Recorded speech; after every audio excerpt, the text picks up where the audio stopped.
और वह वास्तव में बात भी सही है। इस वास्ते आचार्य श्री नाम जप पर बहुत ज्यादा जोर दे रहे हैं। नाम से ये होता है, महाराज श्री कहते हैं, दरिया सुमिरे राम को कोटि करम की हान, जम और कालिका भय मिटे, जम और कालिका भय मिटे, न कहू की कान, न कहू की कान। भजन करने में आनंद है तो आनंद के साथ और बहुत ही फायदे भी हैं, क्योंकि हर आदमी फायदा चाहता है, लाभ चाहता है। तो महाराज श्री कहते हैं नाम स्मरण करने से क्या लाभ है? कोटि कर्मों की हानि। शांति तो होती है जब तक वो जाप करता, ध्यान करता है, अखंड आनंद का अनुभव होता है। लेकिन करोड़ों ही कर्म जो है, करोड़ों ही कर्म भगवान नाम जाप के द्वारा वो नाश क्षय अवस्था को प्राप्त हो जाते हैं, उनका विनाश हो जाता है। जो एक एक कर्म हर व्यक्ति के पीछे लगा हुआ है, और वो कर्म हर व्यक्ति के जीवन की बागडोर अपने हाथ में पकड़े हुआ है। और वो कर्म कैसे करता है? जैसे पर्दे के पीछे जादूगर जो है वो कठपुतलियों को नाच नचाता है, बागडोर उसके हाथ में है। इसी प्रकार से ये कर्म भी हमारे भावना रूपी, हमारे अदृष्ट रूपी पर्दे के पीछे अपने जीवन की बागडोर संभाले हुआ है। और ये जैसे नाच नचाता है, इसी प्रकार से हम लोगों को नाचना पड़ता है। और यदि जिनके कर्म खत्म हो गए, क्षय अवस्था को प्राप्त हो गए, तो फिर नाचना नहीं पड़ेगा। फिर तो हम एक ही परमात्मा के सामने नाचेंगे, जैसे कि मीरा नाची थी। और भी बहुत से संत जो है, नरसिंह मेहता, कृष्ण चैतन्य, जो भगवान के अवतार मानते हैं, ऐसे ही संत दरिया दादू कबीर वगैरह, इन्होंने बहुत नाच नाचा है। और ऐसे नाच नाचा, ऐसे नृत्य किया, इस नृत्य से इनको 84 का नृत्य सदा के लिए छूट गया। इस वास्ते कठपुतली बने हुए सब कर्मों के। तो ये कर्म समाप्त हो गए। जब कर्म बंधन समाप्त हो गया तो हम स्वतंत्र हो गए, परमात्मा के अधिकारी हो गए। फिर हमें किसी का भय नहीं तो कर्म पता नहीं किस योनि में धकेल देगा, किस योनि में हमें जो है हमारी संरचना कर देगा, पशुओं में, पक्षियों में, या देवताओं में, स्वर्ग में, या पाताल लोक में। जैसे जैसे कर्म होगा वैसे ही वो कर्म हमें योनि देता है, भेजता रहता है। इस वास्ते कर्मों से स्वतंत्र होना बहुत जरूरी है। आचार्य श्री कहते हैं कि तुम नाम जब करते हो तो कर्म से तुम आजाद हो जाओगे, कर्म के पराधीन नहीं रह पाओगे। ऐसी तुम्हें सुंदर आजादी मिलेगी जो आज तक किसी को नहीं मिली। ऐसी आजादियां, देश की, प्रांत की आजादियां, वर्ण की और आश्रम की आजादियां, ये आजादियां एक सामाजिक आजादी है, एक मानुषी आजादी है। लेकिन ये कर्मों से आजादी मिले, इन बंधनों से आजादी मिले, और ये त्रिलोकी के जो बनाए हुए कर्मों का संविधान कानून है, वो कानून सदा के लिए टूट जाता है। और उन कानून से वो आदमी बहुत ही ऊपर उठ जाता है। आज एक सामाजिक कानून में हम आबद्ध है, एक राजनीतिक कानून में, परिधि में हम बंधे हुए हैं। और भी जो है देश का कानून, विदेशों का अंतर्राष्ट्रीय कानून भी लागू होता है। और ये व्यवहारिक, इनकी सत्ता जो है व्यवहारिक सत्ता है, ये पारमार्थिक सत्ता में नहीं आते हैं। पारमार्थिक सत्ता तो वो है जो प्रभु ने नियम बनाए हैं, उन प्रभु के बनाए हुए नियमों से भी वो आगे बढ़ जाता है। इस वास्ते भगवद गीता में भगवान कहते हैं कि ये जो तुम्हारे नियम बनाए हुए हैं, ये जो तुम्हारे कानून और कायदे बनाए हुए हैं, ये कानून कायदे किन लोगों के लिए है? आबद्ध प्राणियों के लिए है, जिनके पीछे कर्म लगे हुए उन लोगों के लिए है। इस वास्ते भगवान कहते त्रिगुण्य विषय वेदा निस्त्रिगुण्यो भवा अर्जुन।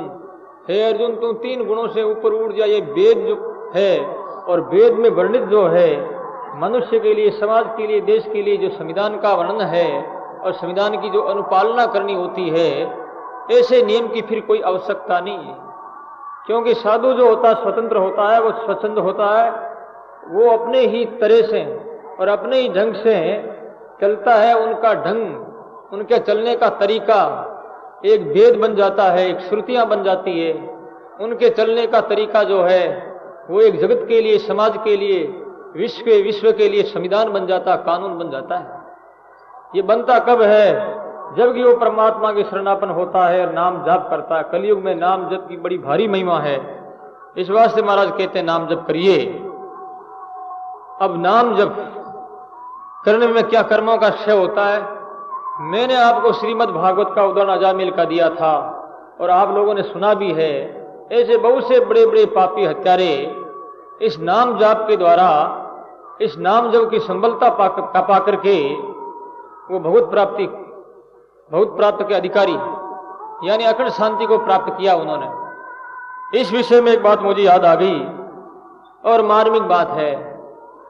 बहुत जन्म बीतेंगे, अनंत अनंत जन्म बीतेंगे, जब तक जीव मुक्त नहीं हो जाएगा, जीव का कल्याण नहीं हो जाएगा, तब तक पता नहीं कितने ही जन्म और कितने ही जो दुखों का सामना, कितनी समस्या और कठिनाइयों का जो है सामना करना पड़ेगा।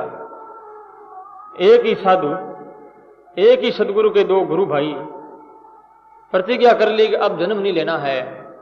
उसके लिए जी जान से अच्छी प्रकार से प्रयास करके, साधना करके बहुत प्राप्ति करनी ही पड़ेगी, जरूरी करनी है। इसके लिए यदि हमें बलिदान भी होना पड़े, आहुति भी देनी पड़े शरीर की, तो कोई भी चिंता नहीं है, लेकिन अब जन्म नहीं लेना है। वो दोनों ऐसे सोच करके जंगल में आए और जंगल में आकर के एक एक पेड़ के नीचे बैठ गए। बोले इतना ध्यान करना है जो भगवान हमारे ऊपर राजी हो जाए और उस जाप से हमारे जन्म जन्मांतरों के कर्म क्षय हो जाएंगे, कर्म नाश को प्राप्त हो जाएंगे। उसके बाद बहुत साक्षात्कार होगा, भगवान के हम अधिकारी हो जाएंगे। ऐसा सोच करके वो ध्यान करने बैठ गए। बहुत जाप करते हैं। जाप करने वालों के ऊपर आकाश मंडल में, इस जो वातावरण में, पवित्र वातावरण जो उपस्थित करते हैं और सतोगुणी चमत्कार, सतोगुणी किरणों को फेंकने वाले ऐसे महापुरुष, जीवन मुक्त महापुरुष जैसे गोरखनाथ भरतरी, जैसे संत नारद जी, सुखदेव जी महाराज और भी बहुत से संत है, ये आकाश मार्ग में परिभ्रमण करते रहते हैं और इनकी दृष्टि ऐसे भक्तों के प्रति पड़ती रहती है कि उनकी दृष्टि पड़ करके उन भक्त को, नाम जापक को सदा के लिए वो न्याल कर देते हैं। नारद जी ने देखा कि ये दो भक्त ध्यान कर रहे हैं, ऐसा सोच करके नारद जी महाराज उन भक्तों के पास में आए। नारद जी महाराज को देख करके दोनों खड़े होकर के नमस्कार किया है। बड़े राजी हुए कि आज हमारा भाग्य है जो ऐसे हुए श्रोत्रिय ब्रह्मनिष्ठ, जो बैकुंठ में भगवान से बात करने वाले, त्रिलोकी में भी स्वच्छंद घूमने वाले, ऐसे सर्वज्ञ, सर्वशक्तिमान, सामर्थ्यवान एक महापुरुष का साक्षात्कार हुआ है। अब आशा की जा रही है कि भविष्य में परमात्मा का साक्षात्कार होगा। मन ही मन में वो बड़े प्रसन्न हुए और नारद जी को प्रणाम किया है। नारद जी महाराज ने आशीर्वाद दिया कि धन्य आप लोगों को जो प्रभु के भजन के लिए आपने सबका त्याग करके और जंगल में आकर के जो आप आराधना कर रहे हैं, आपने इंद्रियों का संयम करके और तपस्या में लग गए हैं, मुझे बड़ी खुशी है। आप क्या चाहते हैं? तो उन दोनों गुरु भाई थे, दूसरे पीपल के वृक्ष के नीचे बैठा था और एक इमली के वृक्ष के नीचे, दोनों कहने लगे महाराज हमको भगवत साक्षात्कार कब, भगवान दर्शन कब देंगे? पीपल के पेड़ के नीचे बैठा उसने भी यही बात कही और इमली के पेड़ के नीचे बैठा हुआ उसने भी यही बात कही। नारद जी महाराज ने कहा कि मैं भगवान के वहां बैकुंठ में जाकर के भगवान से पूछ करके आऊंगा, तब मैं आपको अवश्य उत्तर दूंगा। यूं कह करके नारद जी महाराज चले जाते हैं भगवान के बैकुंठ में और भगवान को नमस्कार करके जो उन्होंने बात पूछी थी वही प्रश्न किया कि हे प्रभु, दो भक्त आपका नाम जप कर रहे हैं और वो रात दिन उनका जाप चल रहा है, ऐसा जाप चलता है, लिव लागी परिब्रह्म से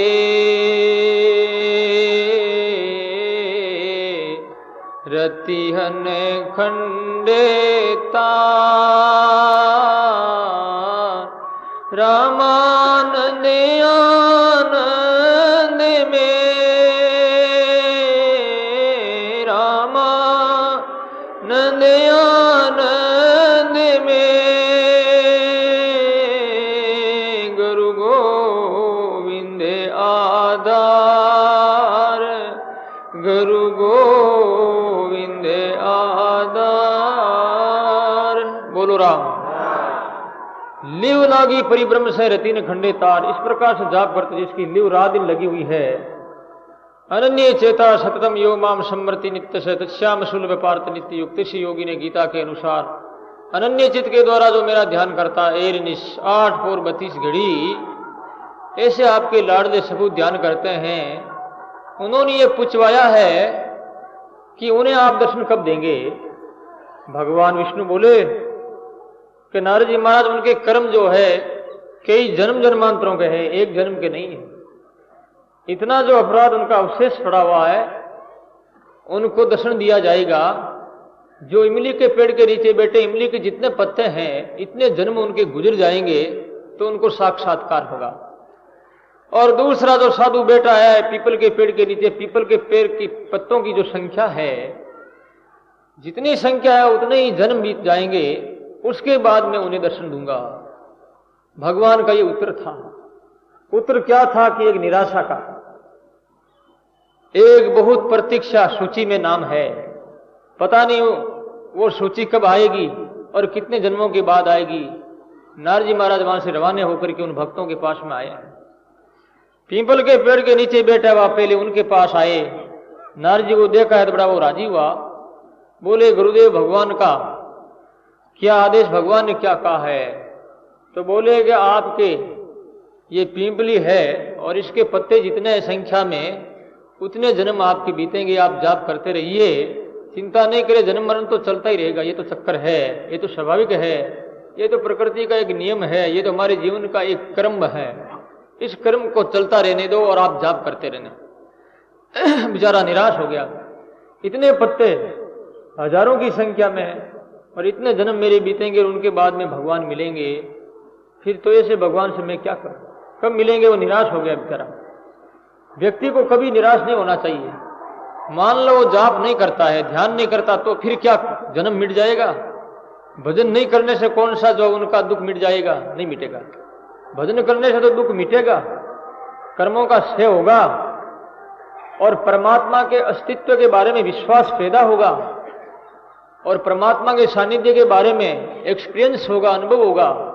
इस वास्ते भजन का ये प्रभाव है, जाप का ये प्रभाव है। जाप करते ही रहना चाहिए। लेकिन बेचारा वो निराश हो गया है और निराश होने के बाद में उसने नाम जब छोड़ दिया और वहां से वो चला गया। उसके बाद में नारद जी महाराज इमली के पेड़ के नीचे बैठे हुए भक्त के पास आए हैं। नारद जी ने देखा ये नहीं छोड़ दे। नारद जी पास आए तो उठ के खड़ा होकर के नारद जी का स्वागत करते हुए उसने कहा, महाराज भगवान का क्या संदेश है? नारद जी महाराज कह रहे हैं, प्रभु का तो बड़ा सुंदर संदेश है आपके लिए। भगवान के बोले कि मिलेंगे, तो कब मिलेंगे? तो बोले इमली के पत्ते, इतने जन्म। बड़ा प्रसन्न हुआ वो, संख्या को भूल गया बेचारा। उसे तो एक ही परमात्मा याद है। आज हम बड़ा प्रसन्न हुआ वो, संख्या को भूल गया बेचारा। उसे तो एक ही परमात्मा याद है। आज हम लोग संख्या गिनते हैं। कोई भी माँ जब माला लेके बैठती है, राम राम राम, कितनी माला फिर गई कि माला फिर ली मैंने 1001। संख्या मत गिनो माला का। असंख्य जाप करते रहो, रात दिन करते रहो, लगातार करते रहो। ऐसा नहीं तुम संख्या गिनते रहो और संख्या गिनते गिनते ही संख्या का शमन हो जाए और संख्या याद रह जाएगी और भगवान को भूल जाएंगे। इसका मतलब ये मैं नहीं कहता चाहता कि तुम माला मत घुमाओ। माला घुमाओ, लेकिन उस माला का ऐसा तो मत घुमाओ जैसे एक बूढ़ा ने घुमाई थी। एक बूढ़ा आदमी था, उनके घर पर एक दिन संत आ गए। बीच में बात याद आ गई मुझे। संत आ गए तो संत देखा कि बूढ़ा मांचा पर पलंग पर बैठा हुआ है। संत को देखा तो स्वाभाविक उसके मन में विचार आ गया, दर्शन करने से कुछ अच्छे विचार आते हैं। मां, शरीर मेरे हड्डियां हड्डियां रह चुकी है, इस वास्ते दर्द होता है।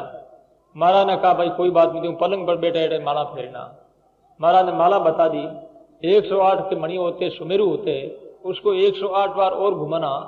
एक एक मेरू के पास मणि को जो रस्सी बंधी हुई होती है, डोरा बंधा हुआ होता है, और डोरा से उसको अंदर लेकर के बाहर लिया जाता है और उसके बाद फिर उसको अंदर लिया जाता है। ऐसे करते करते माला पूरी होती है। अब डोगरा माला फेरने लगा, गुरु ने मंत्र दे दिया, माला जाप करता है और पलंग पर बैठा हुआ। तो उसने देखा ऐसा माला फेरना तो मुश्किल है, 2-2 3-3 घंटे लग जाते हैं। महाराज ने बताया तो अपने तो संख्या पूरी करनी है। अब वो पलंग पर बैठा और महाराज आगे भिक्षा मांगने के लिए घर पर आए।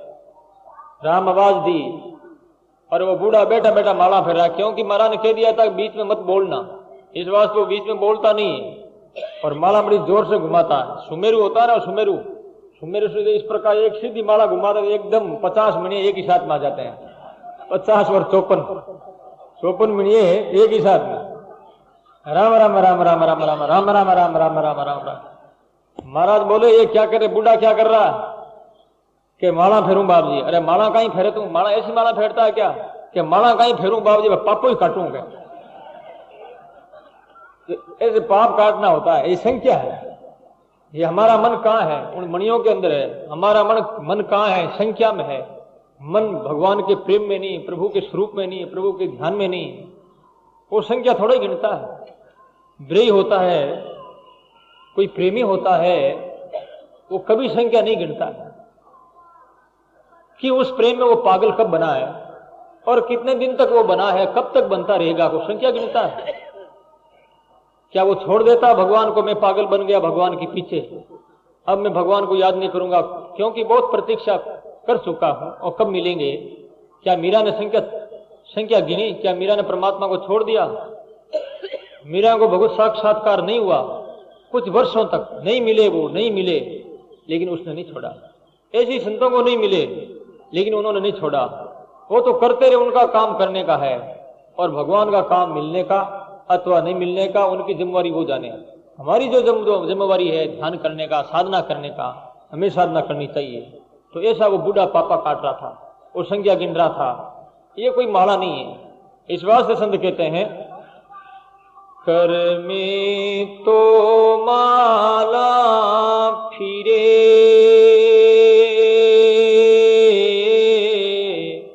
जीभ फिरे मुख मान,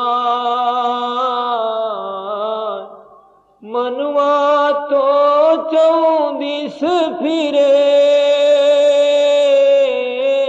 मनवा तो 34 फिरे, ऐसा समरण नाई, ऐसा समरण नाई। बोलो राम। माला हाथ में घूम रही है और होठ चल रहे हैं राम राम के, लेकिन मन जो है बड़ी स्पीड से घूम रहा है। जितनी माला नहीं घूमती है उनसे कई गुना, हजारों गुना मन घूम रहा है। ये सुमरण नहीं है। इस वास्ते आचार्य सिद्धरिया महाराज ने कहा कि राम राम कैसे करना चाहिए? विधि विधान और ध्यान के सहित करना चाहिए, जिसे ध्यान योग कहते हैं, जिसे जो है योगिक साधना कहते हैं। इस साधना के द्वारा ही परमात्मा का साक्षात्कार बहुत ही शीघ्र संभव होता है।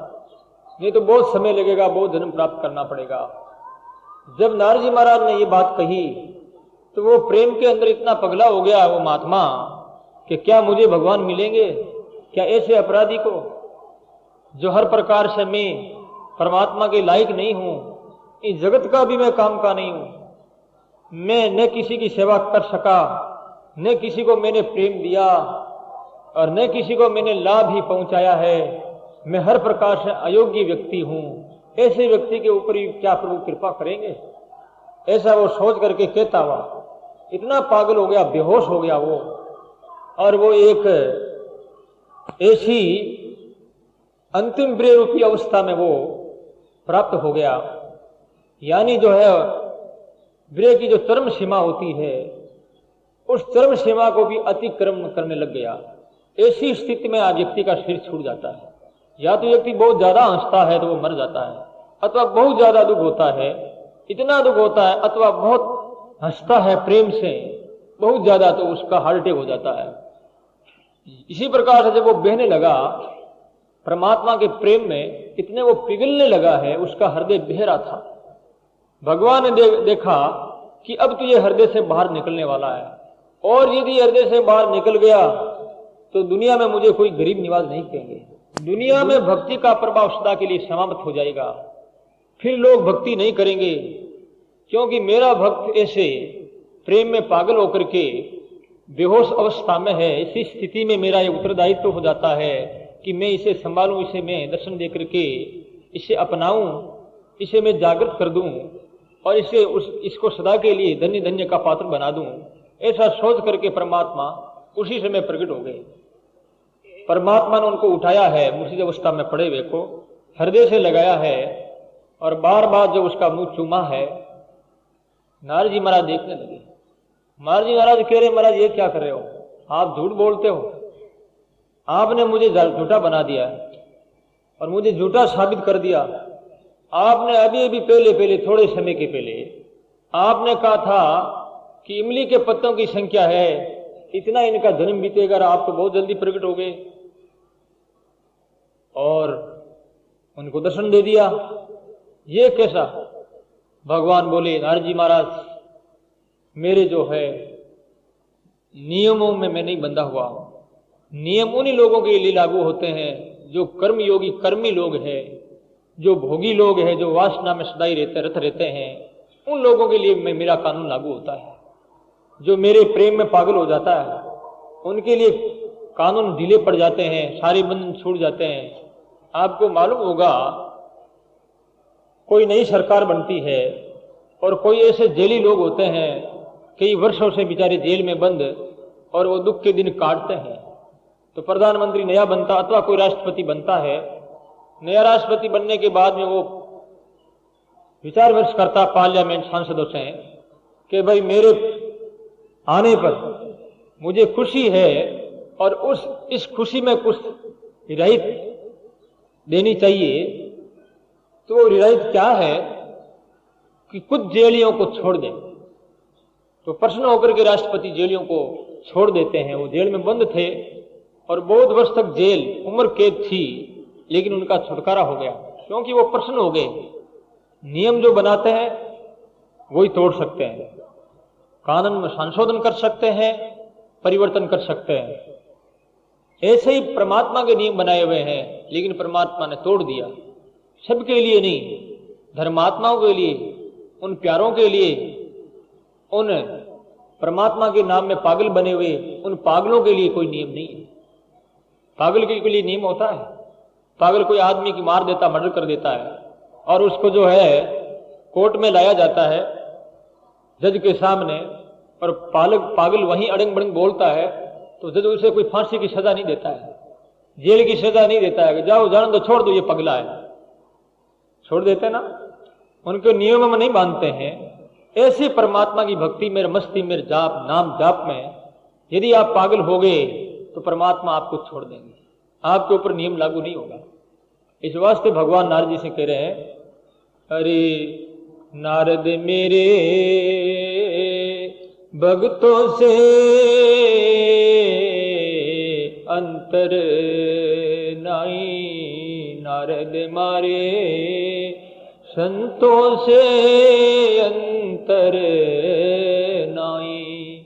जो मारे भगता से आंतरो राखे, जो मारे संतों से आंतरो राखे, सो नरे नरगा जाई, नारद मारे भगतों से अंतर नाई, नारद मारे संतों से अंतर नाई। नारद मारे भक्तों से अंतर नहीं, क्योंकि साध वो हृदय में मदन्यत तेन जानन्ति नाहम तिल। श्रीमद् भागवत में भगवान अम्बरीश राजा के दोषी जो है दुर्वासा से कह रहे हैं कि दुर्वासा, जो भक्त मेरे से अन्य को, मुझे छोड़ करके किसी वस्तु के प्रति जो महत्व नहीं है, प्रधानता नहीं दी है, वो व्यक्ति मेरा हृदय है, वो व्यक्ति मेरे हृदय में रहता है, और ऐसा व्यक्ति का मैं हृदय हूं, मैं उनके हृदय में रहता हूं। हम ओत प्रोत हैं। नारद मेरे भक्तों से अंतर नहीं, जो मेरे भक्तों से अंतर राखे सो नर नरगा जाई। तो इस वास्ते नियम भी टूटते देके गए हैं, नियम भी जो है कटते देके गए हैं। किसके लिए? जो परमात्मा का हो चुका है, सर्वभावेन भारत है, सब प्रकार से, सभी इंद्रियों से, सभी भावों से, सभी जनों से, धनों से, हर प्रकार से, हर क्षेत्र से जो परमात्मा का हो जाता है, परमात्मा उसके लिए माफ करते हैं, क्षमा करते हैं। क्षमा करने पर भी तो कल्याण होगा, नहीं तो थोड़ा ही होगा। जो करनी प्रभु समझ ही मोरी, और नहीं निस्तार कल्प सत कोरी, नहीं निस्तार कल्प सत कोरी। जो करनी समझे, भरतलाल ने कहा है, यदि भगवान मेरी करनी पर ध्यान देंगे तो करोड़ों ही कल्प बीत जाने पर भी मेरा निस्तार यानी माया से बंधन नहीं छूटेगा। वो तो उनकी कृपा ही काम आती है, और कृपा का अधिकारी होना पड़ता है, कृपा प्राप्त की जाती है, और कृपा प्राप्त की जाती पहले सदगुरु से, उसके बाद में भगवान से। पहले सदगुरु की कृपा होती है और उसके बाद में भगवान की कृपा होती है। भगवान प्रकट होकर के आपको कोई भी साधना अथवा नियम, पूजा पाठ और मानवता के जितने ही जो नियम है, आचरण है, वो नहीं बताएंगे, कभी नहीं बताएंगे। सदगुरु बताते हैं, महापुरुष बताते हैं, संत बताते हैं कि ऐसा करो, ऐसा मत करो। विधि और निषेध के बारे में बार बार वो व्याख्या करके आपको सद्मार्ग की ओर प्रेरणा देते रहते हैं। लेकिन भगवान प्रकट होकर कभी नहीं कहेंगे कि तुम ऐसा करो। परमात्मा ने तो बस आपके लिए आपको मनुष्य शरीर दे दिया, आपको आजादी दे दी कि अब तुम्हारी इच्छा तुम वैसे कर सकते हो। इस वास्ते परमात्मा से भी सदगुरु को बढ़ करके बताया है। तभी संत कबीर ने कहा है ना, गुरु गोविंद दोनों खड़े, किसके लागू पाय, बलियारी गुरु देव ने, बलियारी गुरु देव ने, गोविंद दिया बताई, गोविंद दिया बताई। बोलो राम। किसके चरणा लगे? गुरु गोविंद दोनों खड़े हैं, लेकिन बलियारी तो उन गुरुदेव को है जिन्होंने गोविंद बताया है। सजनों, त्याग करना कोई मामूली बात नहीं है। साधु और महापुरुष घर बार छोड़ करके, स्त्री और पुत्रों का त्याग करके, धन और दौलत को, ऐसी बोध जो है, ये ममता कितनी कठिन है छोड़नी। बड़ा मुश्किल हो जाता है जब आप लोग कहीं गांव जाते हो अथवा कोई प्रदेश जाते हो और जल्दी फोन करते हो। जब फोन नहीं आता है तो आपके घरवाली प्रतीक्षा करती है, और कुछ दिनों के बाद में रोने लग जाती है कि मेरे पति का फोन नहीं आया है, कोई संदेशा नहीं आया। कितनी ममता होगी। ऐसे जीवन को कोई छोड़ना चाहता है? बड़ा असंभव है, बड़ा छोड़ना बड़ा मुश्किल है।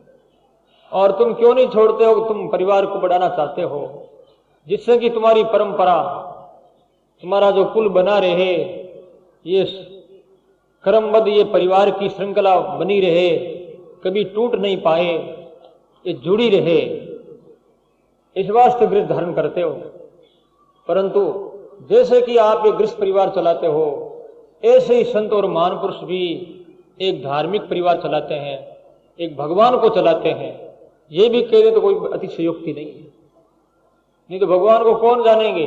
यदि महापुरुष धर्म का प्रचार नहीं करेंगे तो कौन जानता भगवान? आज ये धर्म ग्रंथ नहीं होते, आज ये वेद वेदांग साहित्य उपनिषद पुराण महाभारत और संतों का साहित्य यदि पढ़ने को नहीं मिलते और यदि ये नहीं होते तो आज हम धर्म के भूमिका पर, धर्म के स्थान पर नहीं आ पाते।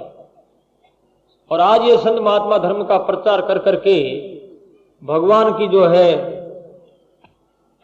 भक्ति में, भगवान के प्रेम में मात्रा बढ़ा रहे हैं, यानी भगवान का परिवार बढ़ा रहे हैं, परमात्मा का। तो परमात्मा का परिवार बढ़ाने वाले संत है और जगत का प्राणी जगत का परिवार बढ़ाते हैं। इस बात से सब कुछ त्याग करके एक परमात्मा के लिए समर्पित हो गए हैं। ऐसे परमात्मा के कितने वो लाडले होंगे यदि सही उनका जीवन है, पवित्र और पावन उनका आचरण है और प्रभु का प्रेमी है, उसे ही भगवान याद करते हैं, उन्हें गोद में लेते हैं, उनके कर्म सारे के सारे कर्म नाश कर देते हैं। इस वास्ते उनके कर्म नाश हो गए, भगवान ने आलिंगन किया है, बार बार उनको जो उठाया है सदा के लिए कृत कृत कर दिया। भगवान नारद जी से कहते, नारद जी मेरे उन भक्तों से अंतर नहीं है जिन्होंने अपना प्राण मुझे समर्पित कर दिया। कृष्ण अर्पित प्राणेश, जो प्राण अर्पित कर चुके हैं, समर्पित हो चुके हैं, ऐसे व्यक्तियों के लिए मेरे नियम लागू नहीं होता है, ये भगवान कहते हैं। अब सोच लो जरा, यदि नियमों में आबद्ध रहेंगे, बंधे रहेंगे तो हमारा जन्म और मरण वो नहीं छूट पाएगा, मिट नहीं सकता। करोड़ों ही जन्म बीत जाएंगे, अरबों की संख्या में जन्म बीत जाएंगे, लेकिन छुटकारा नहीं होगा। छुटकारा होने का एक ही मात्र उपाय है, वो है प्रभु की दया, वो है सदगुरु की कृपा। बात मान करके भजन में तल्लीन हो जाता, लग जाता है, अच्छी प्रकार से लग जाता है, तो ही एक ही जन्म में, इसी जन्म में और आज और अब भी परमात्मा की प्राप्ति हो सकती है। महाराज श्री कहते हैं, दरिया सुमीरे राम को